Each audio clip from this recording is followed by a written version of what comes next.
overriding concern of the horoscope is the actualization of the sun sign. Your Venus speaks to a particular part of that quest.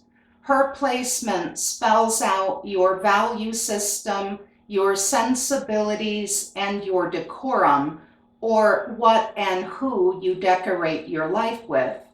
She's the first planet that deals specifically with your romantic love nature, because what you love and what you value is shown in your choice of a romantic partner more than nearly anything else. So what is Venus in Pisces attracted to? What does she value?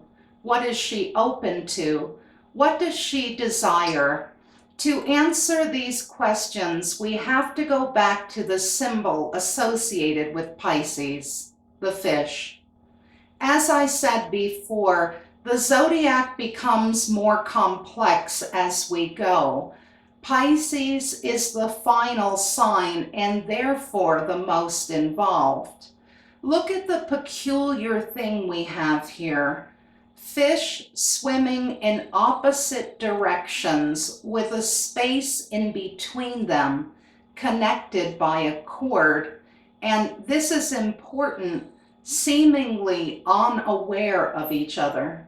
Let's begin with the emptiness between the fish. This tells us there's an openness to Venus in the last sign. It's said to be comprised of little bits and pieces of every other Venus. Rather than having a firm identity of its own, it borrows. It samples a little of everything and usually has eclectic tastes. It's slow to develop preferences and appears to always be in a state of trying life out.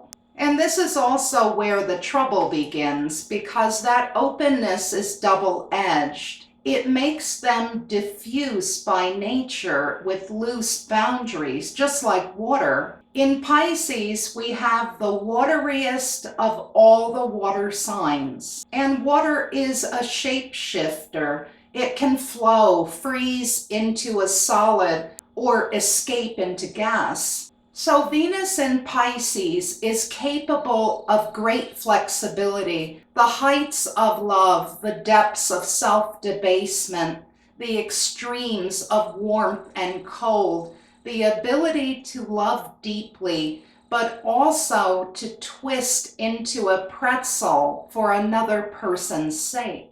In a linear world where we're supposed to be attached to the body and possessions and time, it can be difficult for Venus in Pisces to stay grounded. It's easy for her to lose herself. Likewise, this placement shifts so much. It often has trouble with general apprehension, fears, and phobias. A good illustration of this dynamic occurred recently in the comments section of one of my videos. Out of the blue, a Venus in Pisces said, "I have a feeling you're going to be very hard on Venus in Pisces." This comment is an adorable little voice of dread from a sensitive, sometimes even fragile placement. Venus in Pisces is often afraid of being bullied or somehow sacrificed on the slab. Amongst all the Venuses, it's most likely to feel beaten up. Pisces really doesn't mind being offered up if others get something out of it or a lesson can be learned.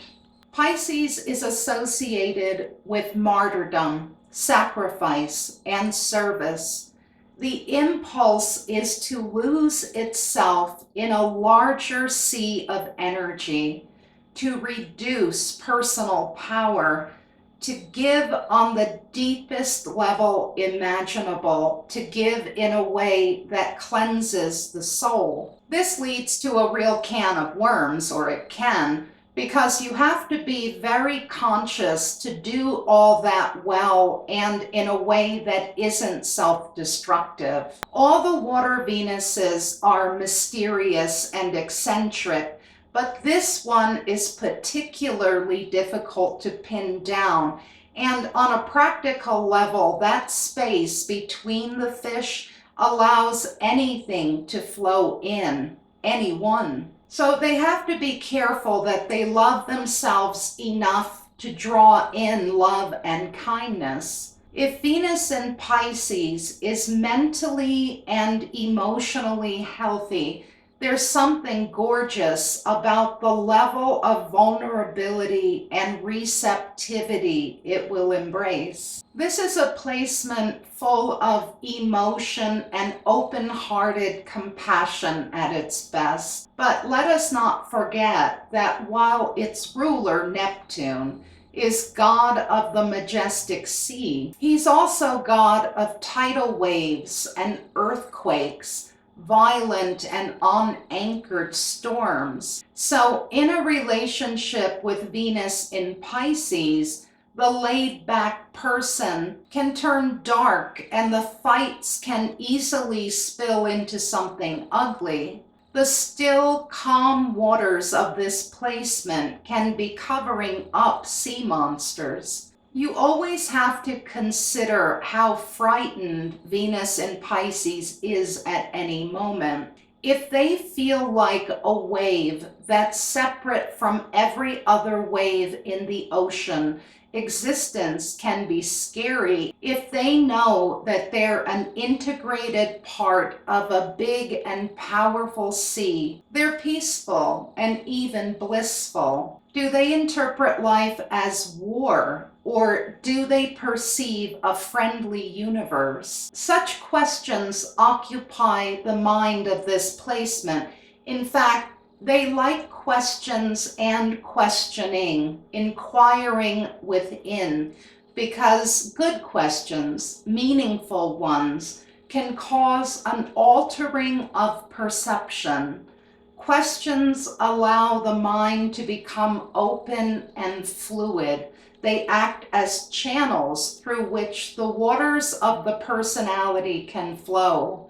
Now, here is where we can start looking at the second part of the symbol for Pisces, fish swimming opposite each other. This shows that Venus in Pisces has a dual nature. If they make promises, at the same moment they break those promises.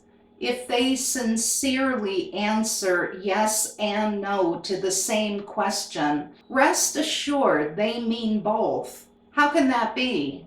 Everything is the same thing anyway. That's the spiritual center of this Venus. Life is a mystical endeavor, and a large part of that is perceiving a wholeness, a oneness in opposites. This placement tends to be swept towards and away from their experiences. They have a powerful emotional creativity, a kind of poetry about them, and they're given to surrender like no other Venus. They'll ride waves of pleasure, pain, and ecstasy. If there's a chance, it will lead to transcendence. And that brings us to the cord between the fish, which stands for the connection between the physical and spiritual worlds. Venus here is the one most likely to create a romantic connection in which a craving for the divine somehow figures in, because the two fish are gods in disguise. In the story of Pisces, when the beast Typhon is headed toward Mount Olympus to destroy it, Venus and her son Eros turn into fish to make their escape. In other words, with Venus in the 12th sign, you have someone who must combine the human and the godly, the practical and the mystical paths. Because of this, you find them attracted to surrealism, all forms of distortion, consciousness changing psychedelics, a soulful and rich, sometimes dark and haunting feeling life. There was a time when soulmate meant God. Now that it means lover and partner, Pisces really has no choice but to swim towards that. This placement finds value in their own openness, in communication with the spirit. Here you find a closet mystic, and most of them have sensitivities to energy, reading a room, picking up on vibes, and often expressing empathy. That is, feeling what their lover is feeling, and that can do a lot to promote intimacy, the point of a modern love relationship. Thank you for watching Secrets from an Astrologer's Desk, Venus in Pisces. I'm Joy, Mars through the zodiac to come.